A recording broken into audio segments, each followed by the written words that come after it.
Boo. Good evening. My name is Max Maven, and I'd like to call your attention to this $100 bill, U.S. currency, which is extending from my breast pocket. Because in just a few short moments, this $100 could belong to a member of this audience. And all that's involved is a simple game of psychological strategy. And I'm going to pick someone with which to play. And I nominate the young lady right in front of me in the second row. You can stay in your seat, keep comfortable. What is your name, please? My name is Lenore. Lenore. That's correct.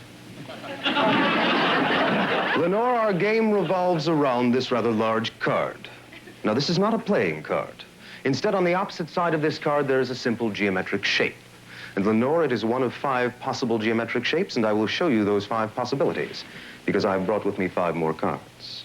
On each one, a different simple figure. A circle, a square, 3 wavy lines, a plus sign, and a star.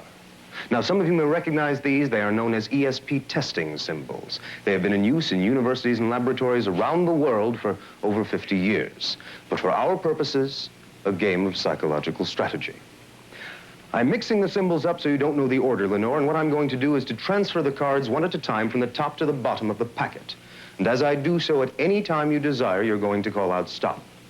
Now, one of these 5 matches the symbol on the opposite side of this card. If you stop me on any of the 4 that do not match, I will give you this $100 as a souvenir. If, however, I can somehow psychologically persuade you to stop me precisely where I want you to, on the one card that bears the same symbol as on this one, I will keep my money. Do you understand how the game is played? Ah, oh, one more thing, Lenore. Do you consider yourself to be an independent thinker with a mind of your own? You do. That's important. Because you see, this is a game of psychological strategy. My mind against yours. And I'm going to win. And there's nothing you can do about it. Are you ready? Anytime, Lenore. Now. So soon? This one here. Right. You're sure? Positive. You have stopped me on the plus sign. It could have been any of these, but you chose to stop me on the plus sign. Lenore, if there is not another plus sign on the opposite side of this card, $100 in cash goes home with you.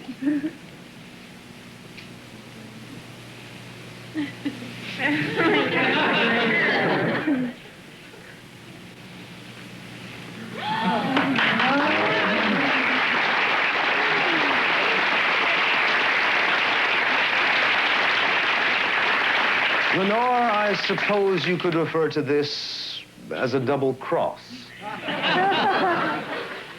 I'm sorry you didn't win. If it makes you feel any better, you ought to know that I've been playing this particular game for the past 8 years. During that time, I have lost on only 1 occasion. And I was sick that night. I'm feeling very well this evening. But you do realize that in losing, you have joined a very august group of previous winners, and for that you deserve a rather large round of applause.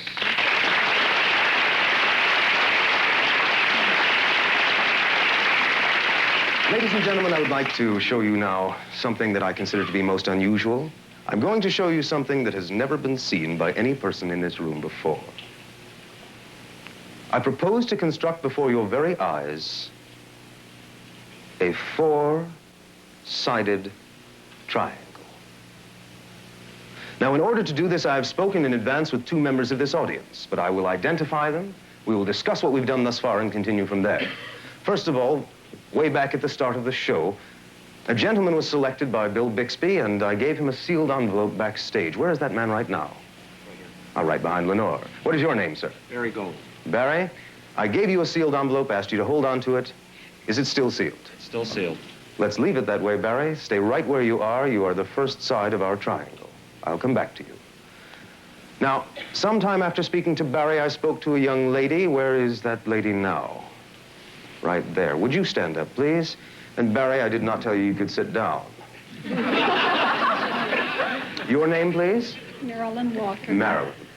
Now, when I spoke to you, I asked you to participate in this experiment. You kindly agreed to do so. What I asked you to do was a bit different. For I asked you to clear a blank space in your mind and into that space to insert the thought of a playing card. Now, this is a free determination on your part. I didn't influence you, nor did I ask you any questions. You're the only one who knows what you're thinking. I asked you not to tell me what you were thinking, not to tell your friends, not even to write it down. You said you would do this, have you? Yes, I am. Very well. Do not tell us what you're thinking. Stay right where you are. You are the second side of our triangle. Now, I do require a third side for my triangle. I'm going to ask the gentleman right there. Would you mind standing on the floor at the edge of the stage, sir? Your name, please. Charles. Charles. Do you play cards? Yes, I do. I rather thought you did. Charles, I have a deck of playing cards with me, and as you play, you know how many cards there are in such a deck. 52. 52. Not in this deck.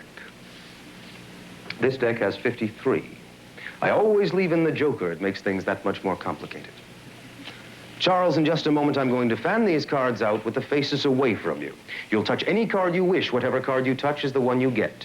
You will not look at the card, not show it to me or any other person. You'll merely hold it against your chest. But you may take as much time in making this decision as you need to ensure in your own mind that it is a free, fair, and uninfluenced choice. Understood? Yes. Touch any card. This one here. Yes. Are you sure? Positive. Hold it against your chest. Now, did I make you touch that card? No, you didn't. Was it a free choice? It could have been any of these. Would you like to change your mind? No. Very well. You are the third side of our triangle. But ladies and gentlemen, I did promise you a four-sided triangle. I shall make good on that promise. The fourth side is me. I'm the one who makes it work. You have been holding on to a thought for a good deal of time now. It has been your own private, personal, secret possession. You've not revealed it to a soul, not to me or any other person. You've not spoken it out loud. You've not written it down.